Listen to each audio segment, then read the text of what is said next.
It's often used as a source by mainstream newspapers and TV channels. The Middle East Media Research Institute, abbreviated to MEMRI, translates media from the Muslim world into English. Describing itself as non-partisan, MEMRI says it exposes anti-Semitism, monitors terrorist groups, and gives a platform to Arab reformers. But is this a case of selective memory? Here's a look of what they do. جاء عيسى عليه الصلاة والسلام يقول لهم اتركوا أموالكم واتبعوني. ما ينفعش. هذا الموضوع مش نافع. انتم متصورين انتم يا الشباب المايع التافه هذا، متصورين انكم بهذه الطريقة تتحضرون؟ يعني انه انتم تصيرون نفس الشباب الغربي التالف اللي يتأنث ويتخنث؟ من واجبنا، من واجب المجتمع المؤمن القضاء على هذه الظاهرة، ولكن بأي شيء؟ بالوسائل المشروعة. Critics say the institute cherry-picks stories in the media that portray Muslims as hateful and ignorant. Its assertion of being independent and unbiased has also been questioned. MEMRI was founded by a former Israeli military intelligence officer, and its board features former Israeli ministers. Well, to discuss this, I'm joined now from Berkeley, California by Hatem Bazian. He's a professor of Islamic law and theology at Zaytuna College. And in London, we have Middle East media analyst Tom Gross. Gentlemen, thanks for joining us. Tom Gross, is MEMRI a propaganda outfit, or does it provide a valuable service? No, I think it's very unfair to call it a propaganda outfit. Look, it adds to the mix. It's obviously filling in the gaps that it feels are not being covered elsewhere. Many media journalists in the West, they don't speak Arabic, they don't have the resources to examine media. But although MEMRI also does highlight although MEMRI does highlight aspects of conspiracy theories, including anti-Semitism, it also highlights a lot of calls for reform in the wider Middle East and Arab reformers and liberals. So it's not only highlighting negative stuff, it's also highlighting positive elements of Arab media. Hatem, are you convinced? Not by the least. I think MEMRI has to be understood as being part of an Israeli front, part of the Hasbara network. This is to explain, to inform. It bills itself as bridging the language gap between the Middle East and the West. And I actually say it builds the bridge to the Islamophobic horizon in the West and continues to stoke Islamophobic imagery in the American Western civil society. It cherry picks the information. It actually, its translation, while sometimes accurate, it actually tries to fill the gaps to try to constantly present the Muslims and the Arab world as being anything but part of the world. It is a strategy to maintain the American public and the United States government solidly and conditionally supportive of Israel, and therefore it has to be understood that MEMRI is a propaganda front for Israeli political speak, and nothing more, nothing less. Hatem, is there a deeper, more uncomfortable reality here that, yes, even though they might be cherry-picking, yes, even though they might have an agenda, there is just a plethora of this stuff available from which they can choose sectarianism from, I don't know, Iraqi Shia channels or Iranian channels saying stuff about Sunnis, sectarianism from Sunnis saying terrible stuff about Shias, anti-Semitic stuff. It's all there, and it's making MEMRI's job very easy for them. Well, one can say there's definitely lots of material in there, but one has to step back and not to think of MEMRI and its board of directors and those individuals that are involved in it are somewhat disconnected from what is occurring in the Arab and Muslim world. One cannot speak of Iraq without actually thinking of that pre the invasion of Iraq, which many of those who are on MEMRI's board, including Bolton, Wormser, and others, were pushing for the Iraq war. And then after that, they say, you see, the Sunnis and Shias hate each other. Okay, that's an interesting point. Certainly, I want to pose that to Tom Gross, right? So when we look at MEMRI's own board of directors, or the board of advisors, rather, it includes John Bolton, James Woolsey. I've had some conversations with the former CIA director, Woolsey, who's very keen on war with Iran. John Ashcroft, the former Attorney General, Donald Rumsfeld, we all know Rumsfeld's record, Alan Dershowitz, Ehud Barak, and so on. It was founded also by someone who served as an advisor to two Israeli prime ministers. With that in mind, they have an agenda. Would you accept that, Tom? Well, first of all, I'd just like to point out, I checked just before this interview, a lot of the staff of MEMRI are not Israeli or American. The staff of MEMRI include Palestinians, Saudi Arabians, Sudanese, Indian Muslims in New Delhi, covering Pakistan with Urdu and so on. Also, MEMRI is actually technically an American organization. It's not an Israeli organization.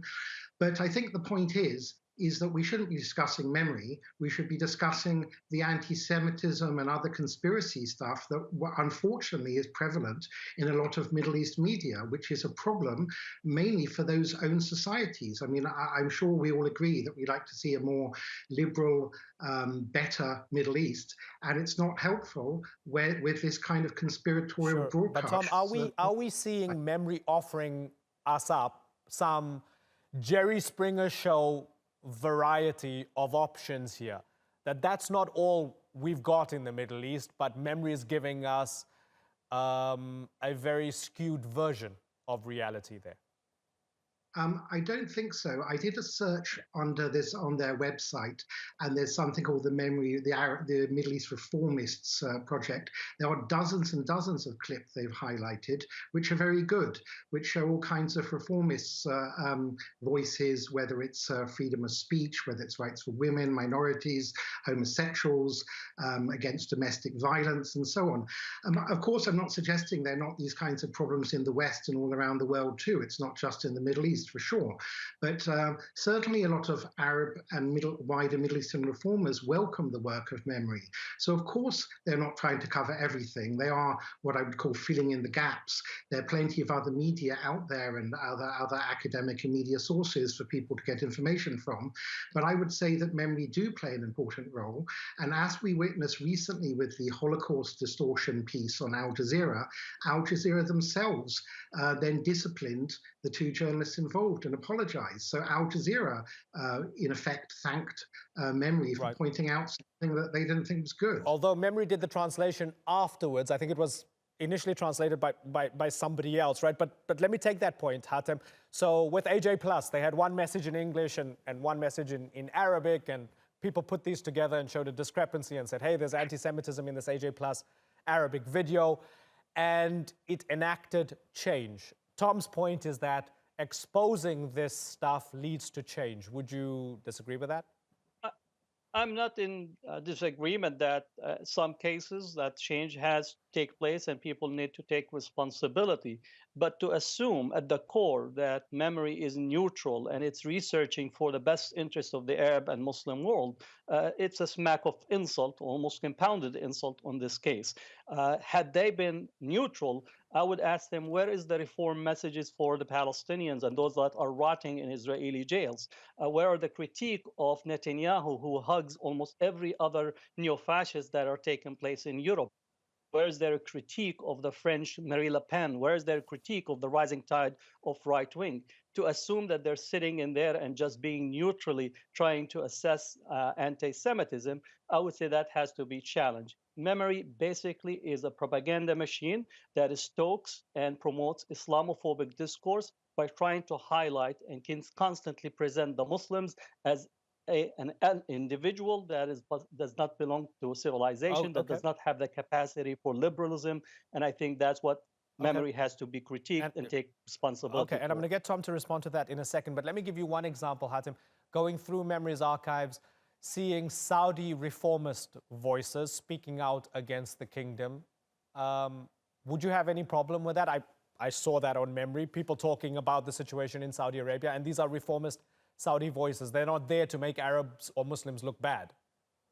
Oh, that's a great question. I would ask MEMRI possibly to check with John Bolton and his relationship with Saudi Arabia, rather than actually beat up the Muslims and say, you see, you are uncivilized and unable to support your human rights activists. But they're not necessarily making that argument, right? They're putting the clip up there, and you can decide if these people are uncivilized or not, right? Yeah. But again, this is a responsibility of actually who is responsible. If you want to paint in a broad brush to say that the Muslim world is full of anti-Semitism, in essence to say that is the reason for opposition to Israel, then MEMRI is your go-to site. Tom Gross, I think Hatem would be happier if MEMRI also featured some crazy kahanists who say terrible things about Palestinians, which is obviously out there, but you have to work harder to find it because MEMRI doesn't show it. Well, first of all, I just want to correct a few things. I've only ever met once someone connected to MEMRI at a conference in Washington 2 years ago. And at the time, he was the vice president. And he is born in Cuba, came to America when he's 1. He's the former American ambassador to Sudan, a fluent Arab speaker.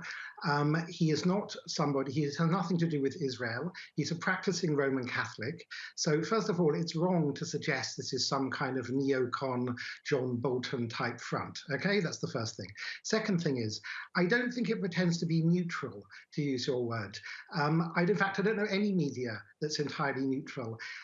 It is not neutral between, let's say, Islamists and reformers in the Arab world. It's not trying to be, okay? It's filling a gap which it feels is not being filled in certain other parts of the media. So it's not pretending to cover everything. Vis-a-vis Israel, thankfully in Israel, as far as I'm aware, there's a very robust media. You have papers like the most serious intellectual paper of Israel, Haaretz, which has a lot of articles very critical of their own army and their own government and so on in Haaretz and elsewhere.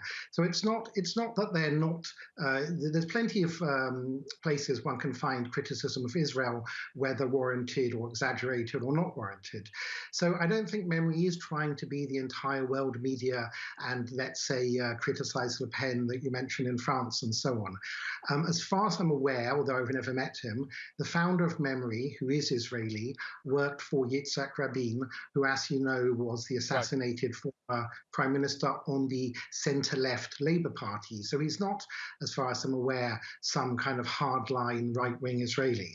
And I think that MEMRI is filling a gap. And I think the real question is, why don't we talk about this segment, instead of talking about the messenger, MEMRI, why aren't we talking about why there isn't a freer media in Arab countries and so on? It would be, I think, but we do certainly on this program we do, and we've had that conversation, and we'll continue to have that conversation.